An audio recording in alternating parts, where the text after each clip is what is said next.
بسم الله الرحمن الرحيم يا رب صل وسلم دائما أبدا على حبيبك خير الخلق كلهم هو الحبيب الذي ترجى شفاعته لكل حول من الأحوال مقتحم.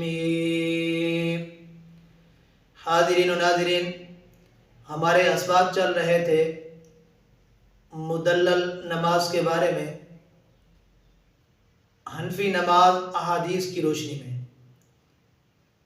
ہمارے تقریباً 3 درس ہو چکے ہیں. آج کا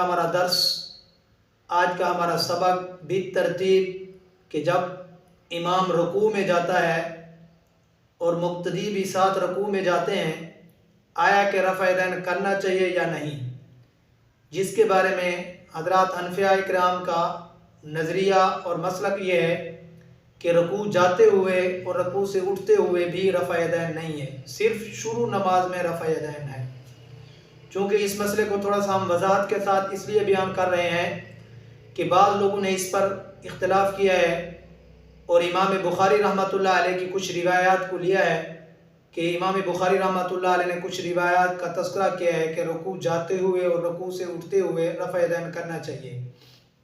آیا کہ حنفیہ کے ہاں جو رفع یدین نہیں ہے، کیا ان کے پاس کوئی احادیث ہے، کیا دلائل ہیں؟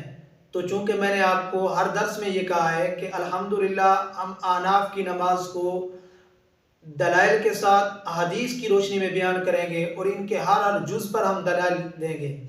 الحمدللہ جتنے بھی ہم نے پیچھے مسائل بیان کیے ہیں، جس طرح بندہ نماز پڑھتا ہے تو ہر جز پر ہم نے آپ کے سامنے دلیل پیش کر دی ہے. اب چلتے ہیں کہ رکوع سے اٹھتے ہوئے اور رکوع میں جاتے ہوئے اس پر رفع یدین نہیں ہے. حنفیہ کے ہاں اس پر کون سی مدلل اور مضبوط دلیل ہے؟ سنیے، میں آپ کے سامنے اللہ کے پاک پیغمبر صلی اللہ علیہ وسلم کا فرمان بیان کرتا ہوں کہ اللہ کے پاک پیغمبر صلی اللہ علیہ وسلم نے رکوع میں جاتے ہوئے بھی اور رکوع سے اٹھتے ہوئے بھی رفع یدین نہیں کیا. حدیث سنیے.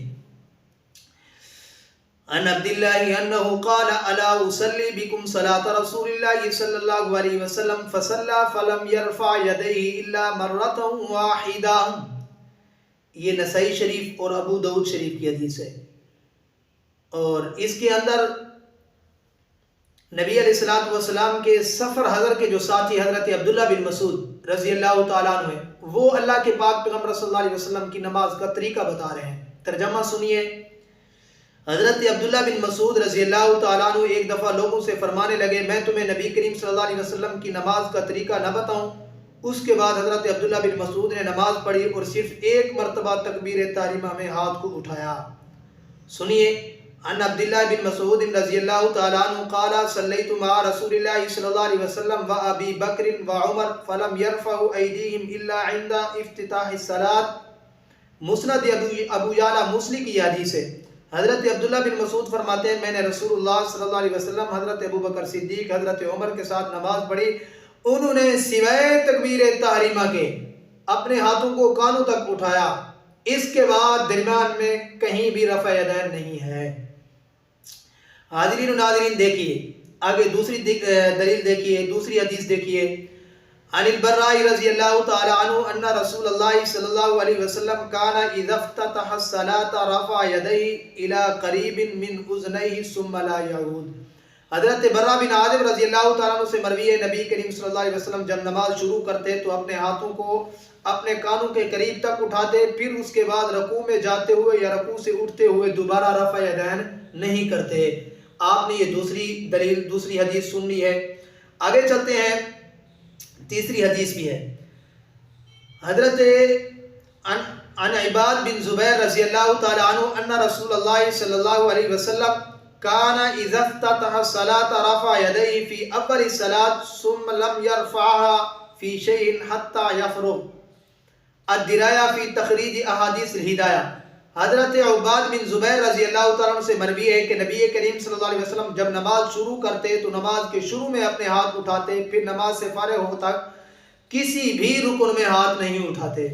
حاضرین و ناظرین، دیکھیے احناف کے پاس یہ دلائل ہیں، یہ احادیث ہیں جس کی وجہ سے وہ نماز میں صرف پہلی تکبیر میں رفع یدین کرتے ہیں، باقی درمیان میں رکوع میں جاتے ہوئے، رکوع سے اٹھتے ہوئے، سجدے میں جاتے ہوئے، سجدے سے اٹھتے ہوئے اور تیسری رکعت کے قیام میں کہیں بھی وہ رفع یدین نہیں کرتے۔ وجہ ان کے پاس یہ دلائل ہے، یہ احادیث ہیں۔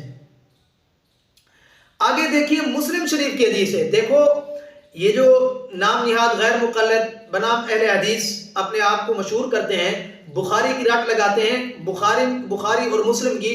مسلم شریف میں حدیث ہے حضرت جابر رضی اللہ تعالیٰ عنہ سے، سنیے حضرت جابر کیا فرماتے ہیں، اللہ کے پاک پیغمبر صلی اللہ علیہ وسلم کا فرمان نقل کرتے ہیں۔ عن جابر بن سمرہ قال خرج علينا رسول الله صلى الله عليه وسلم فقال ما لي أراكم رافعي أيديكم كأنها أذناب خير شمس اسكنوا في الصلاة۔ یہ مسلم شریف صفحہ 430 پر یہ روایت موجود ہے۔ دیکھیے حضرت جابر بن سمرہ فرماتے ہیں کہ ایک دفعہ نبی کریم صلی اللہ علیہ وسلم ہمارے پاس حجرہ سے نکل کر تشریف لائے اور فرمایا مجھے کیا ہوا، میں تمہیں لوگوں کو دیکھ رہا ہوں کہ تم لوگ نماز میں اپنے ہاتھوں کو ایسے اٹھا رہے ہو جیسے وہ بت کیے ہوئے گھوڑے کی دم میں ہیں۔ ایسا نہ کیا کرو، نماز میں سکون سے رہا کرو۔ دیکھو جیسے بت کا ہوا گھوڑا اپنی دم ہلاتا ہے، تو اللہ کے پاک پیغمبر صلی اللہ علیہ وسلم نے رفع یدین ان کو دیکھا، اس طرح وہ رفع یدین کر رہے تھے، تو اس سے اللہ کے پاک پیغمبر صلی اللہ علیہ وسلم نے منع کر دیا۔ تو حاضرین و ناظرین دیکھیے، اس لیے احناف اپنی نماز میں رفع یدین صرف شروع میں کرتے ہیں، درمیان نماز میں رفع یدین نہیں کرتے۔ اچھا اس کے اندر ایک اور بات سنیے، جو مسئلہ ہے نا، ویڈیو لمبی ہو جائے گی لیکن انشاءاللہ آپ کو بات سمجھ میں آئے گی اور یہ مسئلے کی تفصیل وضاحت آپ کو اچھے طریقے سے سمجھ آ جائے گی۔ دیکھیے ایک اصول ہے، قرآن پاک کی اگر آیات کا آپس میں تعارض آ جائے تو اس کے اندر اصول یہ ہے کہ ہم نبی کے فیصلے کو دیکھیں گے، ٹھیک ہے؟ اگر اللہ کے پاک پیغمبر صلی اللہ علیہ وسلم کے فرمان میں تعارض آ جائے، اختلاف آ جائے، ایک حدیث کچھ کہتی ہے اور دوسری حدیث کچھ کہتی ہے، جیسا کہ یہ مسئلہ رفع یدین ہے، احناف صرف شروع میں رفع یدین کرتے ہیں، درمیان میں نہیں کرتے، جبکہ بنام اہل حدیث غیر مقلد وہ کہتے ہیں کہ رکوع میں جاتے ہوئے، رکوع سے اٹھتے ہوئے اور تیسری رکعت میں رفع یدین کرنا چاہیے، اور دلیل کے طور پر امام بخاری کی کچھ روایات کو لاتے ہیں۔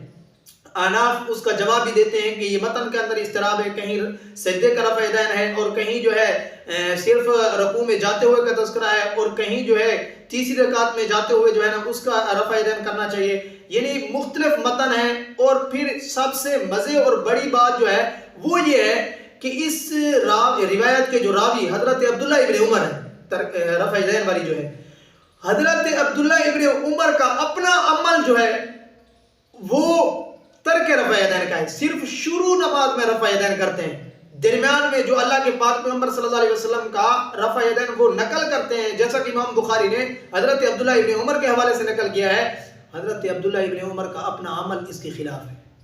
تو پھر اس کے علاوہ ہمیں کیا چاہیے؟ تو میں آپ کو بتا رہا تھا، اگر قرآنی آیات میں تعارض ہو تو ہم نبی کے فیصلے کو دیکھیں گے، اگر نبی کے اپنے فرمان میں تعارض آ جائے، یعنی احادیثیں آپس میں ظاہراً ہمیں نظر آ رہی ہوں، ٹکرا رہی ہیں، تو اس صورت میں ہم صحابہ کے فیصلے کو دیکھیں گے۔ اب چلتے ہیں ہم صحابہ کے در پر کہ صحابہ کرام کا اس پر اپنا عمل کیا ہے۔ کبار صحابہ ہیں، عشرہ مبشرہ میں سے خلفائے راشدین ہیں، حضرت ابو بکر، حضرت عمر، حضرت عثمان علی، ان کا اپنا عمل کیا ہے؟ کیا یہ بھی رکوع میں جاتے ہوئے، رکوع سے اٹھتے ہوئے رفع یدین کرتے تھے؟ چلیے اس کے ہم دیکھتے ہیں کہ صحابہ کا اس پر عمل کیا ہے۔ دیکھیے حضرت عبداللہ بن مسعود فرماتے ہیں میں نے صحابہ کے ساتھ، یعنی حضرت ابو بکر کے ساتھ، حضرت عمر کے ساتھ نماز پڑھی ہے، انہوں نے بھی رفع یدین نہیں کیا۔ دیکھیے فرماتے ہیں حضرت عبداللہ بن مسعود صلیت مع رسول اللہ صلی اللہ علیہ وسلم و ابی بکر و عمر فلم يرفعوا ایدیہم الا عند افتتاح الصلاۃ، میں نے رسول اللہ صلی اللہ علیہ وسلم، حضرت ابو بکر صدیق اور حضرت عمر کے ساتھ نماز پڑھی، انہوں نے سوائے تکبیر تحریمہ کے کہیں بھی اپنے ہاتھوں کو نہیں اٹھایا۔ یہ مسند ابو یعلا سے یہ میں نے حدیث آپ کے سامنے پڑھی ہے۔ اور اسی طرح حضرت اسود فرماتے ہیں رحمت اللہ علیہ، تابعی ہیں، وہ فرماتے ہیں صلیت مع عمر فلم يرفع یدیہ فی شیء من صلاتہ الا حین افتتاح الصلاۃ، یعنی شروع نماز میں صرف رفع یدین کرتے تھے، اس کے علاوہ وہ رفع یدین نہیں کرتے تھے۔ اور میں نے آپ کو بات کی تھی حضرت عبداللہ ابن عمر کے حوالے سے کہ حضرت عبداللہ ابن عمر کا جو اپنا عمل ہے وہ کس کے خلاف ہے؟ حضرت عبداللہ ابن عمر کا جو عمل ہے وہ روایت کے خلاف ہے۔ وہ خود روایت ذکر کرتے ہیں نا کہ امام بخاری کے حوالے سے، جس کو غیر مقلدین لاتے ہیں، کہ رکوع میں جاتے ہوئے، رکوع سے اٹھتے ہوئے اور تیسری رکعت کے شروع میں کیا کرنا چاہیے؟ رفع یدین کرنا چاہیے۔ اس کے اندر حضرت عبداللہ ابن عمر کا خود اپنا عمل دیکھیے، تو راوی کا عمل اپنی روایت کے خلاف ہے، اور اصول یہ ہے کہ جب راوی کا عمل اپنی روایت کے خلاف ہو تو اس کے عمل کو لے لیا جاتا ہے۔ تو اس لیے حضرت عبداللہ ابن عمر خود فرماتے ہیں، حضرت عبداللہ ابن عمر کا ایک تابعی عمل نقل کرتے ہیں، وہ کہتے ہیں کہ حضرت عبداللہ ابن عمر کو صرف نماز کی شروع میں ہاتھ اٹھاتے ہوئے دیکھا۔ جلیل مشہور جلیل القدر تابعی حضرت مجاہد رحمۃ اللہ علیہ، جنہوں نے ایک طویل زمانہ حضرت عبداللہ ابن عمر کے ساتھ گزارا، وہ فرماتے ہیں میں نے حضرت عبداللہ ابن عمر کو صرف نماز کے شروع میں ہاتھ اٹھاتے ہوئے دیکھا۔ یہ کہاں ہے؟ مصنف ابن ابی شیبہ میں حدیث ہے، اور طحاوی صفحہ نمبر 1357 اس کے اندر یہ روایت موجود ہے۔ تو حاضرین و ناظرین دیکھیے، یہ رفع یدین کا جو مسئلہ ہے، رکوع میں جاتے ہوئے اور رکوع سے اٹھتے ہوئے احناف جو نہیں کرتے، ان کے پاس بھی اللہ کے پاک پیغمبر صلی اللہ علیہ وسلم کے فرمان ہے، اور صحیح ہے اور مضبوط ہے۔ تو کیا اگر آپ حقیقتاً اہل حدیث ہوتے تو کیا آپ کو یہ اللہ کے پاک پیغمبر صلی اللہ علیہ وسلم کی حدیث سے نظر نہیں آ رہی؟ تو اس کے اوپر ہم نے صحابہ کے فیصلے کو لیا ہے۔ نبی کریم صلی اللہ علیہ وسلم کے جب فرمان آ گئے ہیں اور مختلف قسم کے ہیں، اور ترک رفع یدین پر بھی ہیں، رفع یدین پر بھی ہیں، تو اس پر صحابہ کے عمل کو دیکھ لیا ہے اور صحابہ کے عمل کو لے لیا ہے۔ حضرت ابو بکر، حضرت عمر، وہ خود رفع یدین نہیں کرتے تھے، اس لیے احناف کہتے ہیں صرف شروع نماز کے اندر ہی رفع یدین کرنا چاہیے، اس کے علاوہ کہیں بھی رفع یدین نہیں ہے۔ حاضرین و ناظرین، اگر آپ کو ہماری ویڈیو اچھی لگ رہی ہے تو آپ ہمارے چینل کو سبسکرائب ضرور کیجئے۔ جزاک اللہ، اللہ حافظ۔